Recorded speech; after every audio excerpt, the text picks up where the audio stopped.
Indonesia, bangsa dan negara, rumah ideologi Pancasila. Bismillahirrahmanirrahim. Pemirsa tercinta yang dirahmati Allah, Tuhan yang Maha Esa bersua kembali di kanal Hikmatologi. Monolog sederhana mengajak diri kita masing-masing berpikir kian melembut, cerdas, dewasakan hati nurani berdasar kitab suci, agama, kepercayaan yang kita yakini.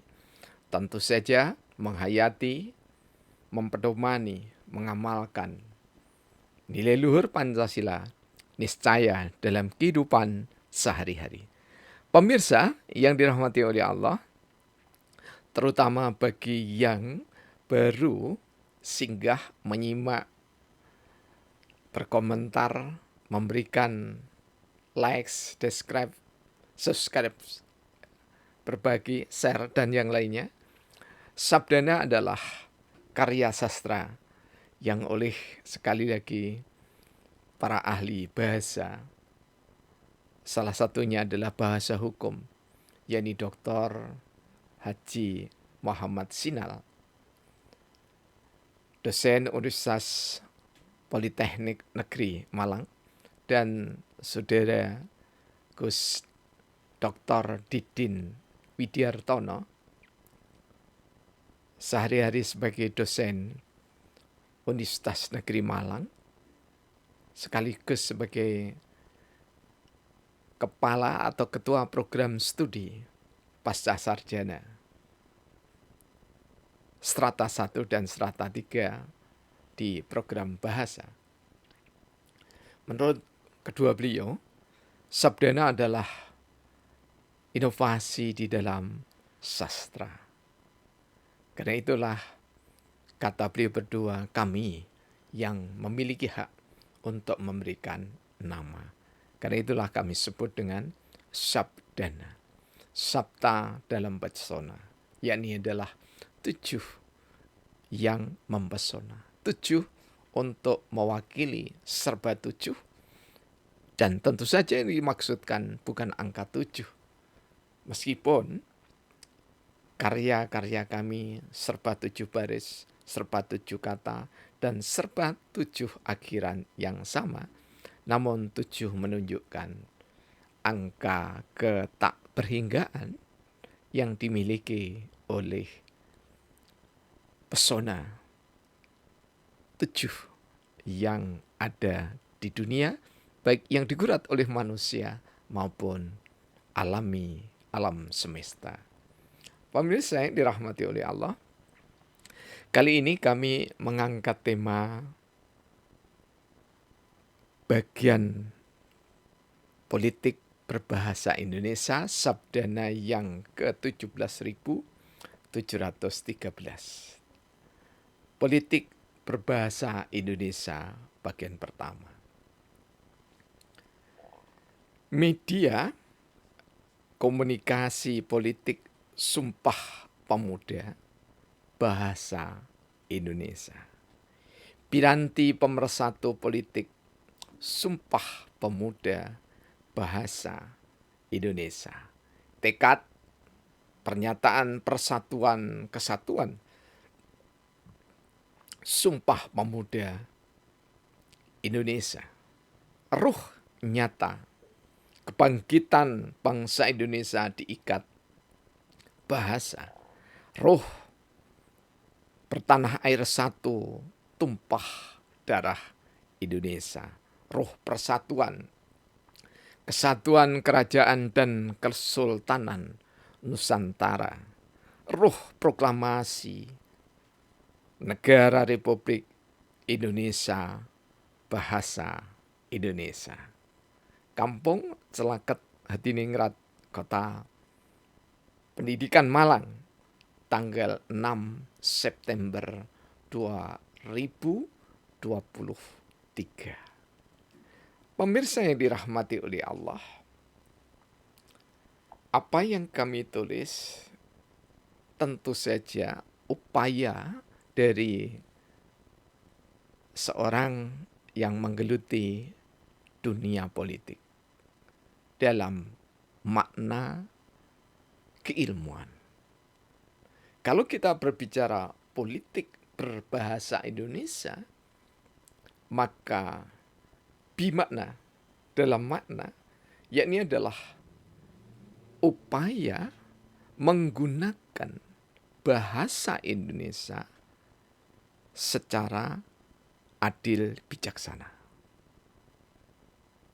Jadi dengan politik berbahasa Indonesia, maka kosakata yang digunakan adalah kosakata yang setidaknya diakui di dalam Kamus Besar Bahasa Indonesia atau KBBI.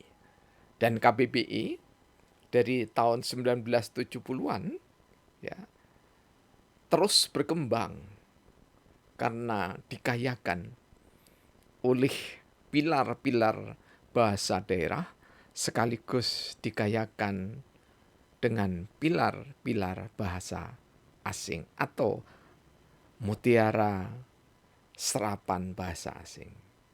Hal ini menunjukkan betapa tidak sekedar bahasa, tetapi bangsa Indonesia memang memiliki sikap perilaku yang terbuka. Namun tentu saja keterbukaan itu jangan sampai merusak esensi bahasa Indonesia, terutama yang dipakai di dalam dunia keilmuan, dunia akademik. Pemirsa, media komunikasi politik Sumpah Pemuda Bahasa Indonesia.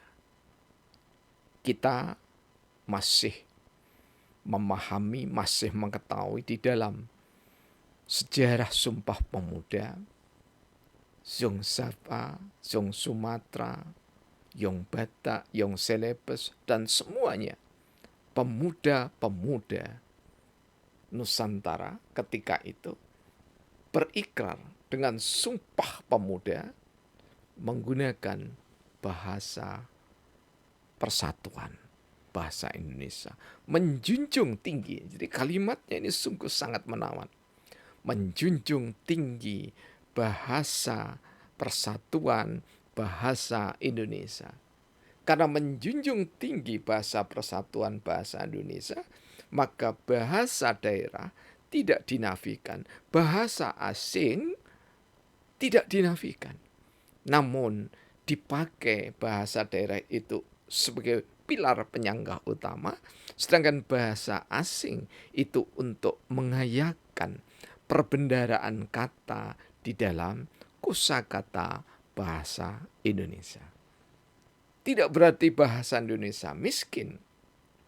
Jika ada serapan dan pilar-pilar bahasa daerah, namun pilar bahasa daerah adalah untuk mengakui bahwa menjunjung tinggi itu sekaligus adalah memberikan penghargaan yang pantas, adil dan bijak pada bahasa daerah dan sekaligus memberikan ruang bagi sejumlah kata asing untuk mengayakan perbendaharaan kata dalam bahasa Indonesia. Piranti pemersatu politik Sumpah Pemuda Bahasa Indonesia. Tidak ada voting, tetapi yang ada di dalam ruh sumpah ini adalah musyawarah untuk mencapai mufakat. Karena bahasa Melayu, rumpun bahasa Melayu adalah relatif yang paling banyak digunakan di seluruh Nusantara ini, baik oleh kerajaan maupun kesultanan Nusantara, termasuk di dalamnya para warga kesultanan dan warga kerajaan Nusantara. Di samping juga kesederhanaan bahasa Melayu mudah ditangkap dan mudah diterima oleh seluruh anak-anak Nusantara. Karena itulah tidak dilakukan voting. Andai saja menggunakan prinsip demokrasi dengan mengedepankan kebenaran itu adalah yang dimiliki oleh massa, maka nyaris pasti bahasa Jawa yang akan dipergunakan. Karena penduduk Jawa Timur dan Jawa Tengah terutama ya, itu jumlahnya mayoritas jika dibandingkan waktu itu kepulauan-kepulauan yang lainnya, termasuk sampai hari ini. Dengan demikian maka politik berbahasa Indonesia adalah politik yang mencerdaskan seluruh anak bangsa. Tekad pernyataan Persatuan Kesatuan Sumpah Pemuda Indonesia. Jadi tekad kuatnya pemuda Indonesia melalui sumpahnya itu diikat dengan lingua franca, diikat dengan bahasa yang mendominasi atau yang paling mudah diterima dan mengikat rasa kebangsaan di dalam politik berbangsa. Namun bahasa-bahasa daerah tetap diindahkan, ditumbuh kembangkan lewat pendidikan formal maupun informal. Ruh nyata kebangkitan bangsa Indonesia diikat bahasa. Kalaupun sementara dikatakan bahwa kebangkitan nasional itu pada Mei 1908, maka sebenarnya esensi dari kebangkitan bangsa itu tidak tampak. Sebab jauh sebelumnya, pada tahun 1906, 2 tahun sebelumnya, sudah ada Syarikat Dagang Islam yang bahkan lebih progresif dibanding dengan Budi Utomo. Mengapa? Karena Budi Utomo itu kooperatif dengan Belanda. Anggaran dasar, anggaran rumah tangganya menggunakan bahasa Belanda. Dalam pergaulan keseharian menggunakan bahasa Belanda. Anggotanya hanya dibatasi orang-orang ningrat dari keturunan Jawa. Sementara Syarikat Dagang Islam melampaui semua dari Budi Utomo. Bahasa keseharian, bahasa Melayu, atau bahasa Indonesia sekarang. Anggaran dasar dan anggaran rumah tangganya menggunakan bahasa Melayu. Dan cita-cita puncaknya adalah menuju Indonesia merdeka. Menuju Nusantara merdeka. Jadi kami lebih memilih bahwa ruh nyata, ruh real dari kebangkitan bangsa Indonesia adalah Sumpah Pemuda. Jadi Sumpah Pemuda yang di dalamnya ada ruh kebangkitan nasional Indonesia. Jelas satu tanah air, tumpah darah Indonesia. Sangat jelas sekali. Menjunjung bahasa persatuan bahasa Indonesia.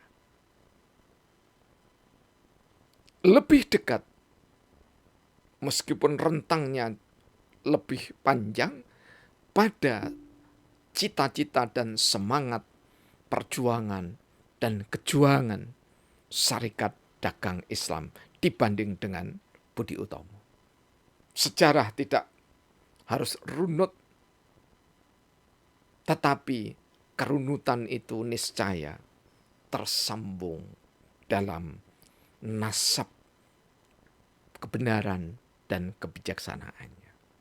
Karena itulah dalam baris kelima saya mengatakan roh tanah air satu tumpah darah Indonesia. Ini adalah roh kebangsaan yang jelas disuarakan oleh para pemuda. Karena itulah jika ada orang tua, karena popularitasnya, karena karismanya orang tuanya, kemudian bertanya, karena ada mahasiswa bagian dari pemuda yang demonstrasi, sambil bahasa tubuhnya, ini kalau dilihat dari sosiologi tubuh, benar-benar meletakkan pemuda secara tidak hormat, karena mahasiswa juga mewakili pemuda. Apa yang diperbuat oleh mahasiswa dengan demonstrasi itu? Seolah orang tua yang seperti ini benar-benar terbutakan oleh syahwat tahta, sehingga tidak mengetahui, tidak memahami proses berbangsa dan bernegara. Karena proses berbangsa dan bernegara, pemuda selalu ada di garis terdepan. Meskipun kita juga meyakini bahwa tokoh-tokoh perang pra-kemerdekaan seperti tuanku Imam Bonjol, Cik Ditiro, Cut Nyadin, Malahayati, panglima wanita pertama di dunia, sampai Pangeran Diponegoro, semuanya adalah generasi-generasi tua. Tetapi generasi-generasi tua itu mewariskan nilai-nilai luhur kepada para pemuda. Dan jika orang tua mau menelisik, menengok karya-karya pemuda, sungguh nyaris tak terhitung. Apalagi di era kemerdekaan. Karena banyak karya-karya inovasi lahir justru dari tangan anak-anak belia. Mereka masih sekolah, mereka masih setingkat dengan SMA, sekolah menengah atas di tahun 70-80-an. Sekarang berlabel SMK dan yang lainnya. Mulai dari inovasi di bidang teknologi sampai dengan penemuan-penemuan substitusi bahan bakar. Pemuda yang di dalamnya ada mahasiswa, perannya sangat strategis. Sejak Sumpah Pemuda sampai dengan hari kiamat nanti, insya Allah. Ruh persatuan, kesatuan kerajaan, dan kesultanan Nusantara. Kami menyebut bahwa politik berbahasa Indonesia digunakan oleh kerajaan-kerajaan dan kesultanan-kesultanan di Nusantara. Sumbangsih para raja dan sultan tidak bisa diingkari, apalagi dilupakan oleh bangsa besar ini. Karena itulah harus malu menggunakan politik berbahasa Indonesia jika sikap perilaku politiknya tidak bijaksana. Yang saya sebut dalam kosakata baru dan belum terdaftar di dalam KBBI, perilaku menyimpang politik itu adalah policik. Polistit, licik, pecundang, munafik, pembohong, penggarong, pencuri, dan yang lainnya. Termasuk mereka yang membujuk masyarakat atau massa untuk memilih dirinya, memilih partainya dengan sok dermawan, mengeluarkan uang recehan, sembako, sehingga politik berbahasa Indonesia dinistakan dengan sengaja, dinistakan secara terencana, dinistakan secara terstruktur. Karena itu generasi muda niscaya bangkit. Gelorakan semangat Sumpah Pemuda. Tidak perlu merubah Sumpah Pemuda. dengan kata-katanya yang sakral namun nyata, realistis. Namun ambil rohnya untuk diinovasi menjadi gerakan bijaksana, menggunakan piranti politik berbahasa Indonesia yang lebih bermartabat dan berguna untuk kesinambungan proses pembangunan bangsa Indonesia menuju negara paripurna. Di baris terakhir kami mengatakan ruh proklamasi negara Indonesia atau negara Republik Indonesia bahasa Indonesia. Proklamator Dwi Tunggal Soekarno-Hatta sudah menggunakan bahasa Indonesia. Proklamasi kami bangsa Indonesia dan seterusnya. Menunjukkan betapa roh, semangat, jiwa, raga pemuda mewarnai proklamasi negara Republik Indonesia. Bukan negara kesatuan Republik Indonesia. Dalam makna awalnya proklamasi negara Indonesia atau negara Republik Indonesia. Kemudian sejak, mudah-mudahan saya tidak salah sebut, tanggal 3 April 1950, ya, mudah-mudahan saya tidak salah sebut, karena melihat porak-poranda persatuan kesatuan yang sudah diikat dengan Sumpah Pemuda, kian lama makin tercerai-berai. Indonesia tak lagi menjadi satu kesatuan atau belum menjadi satu kesatuan, tapi masih berbentuk negara federasi.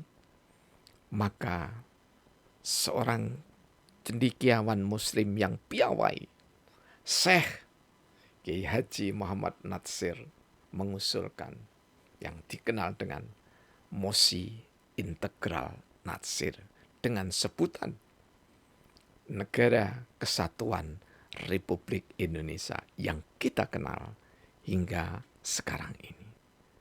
Pemirsa yang dirahmati oleh Allah Subhanahu wa Ta'ala. Jika ada jargon yang mengatakan sejarah senantiasa ditulis oleh penguasa yang menang dan berada di puncak tahta, maka tidak selalu yang demikian. Sejarah juga ada yang adil, benar, dan bijaksana karena ditulis oleh akademisi, oleh rohaniawan, oleh ulama, oleh spiritualis, oleh sejarawan yang memiliki keadilan dan kebijaksanaan di dalam hati nuraninya. Pemirsa yang dirahmati oleh Allah, harapan kami semoga politik berbahasa Indonesia adalah politik yang bermakna kearifan, kebijakan, kebijaksanaan. Sehingga bahasa Indonesia yang elegan, yang egaliter, yang istimewa sebagai perekat pemersatu bangsa Indonesia tidak dikotori dengan janji-janji politik yang disampaikan oleh politikus yang semata-mata bersahwat tahta kuasa. Kurang lebihnya kami mohon maaf. Terima kasih atas segala perhatian, dukungannya. Alhamdulillahirabbil alamin. Yang telah ditulis pada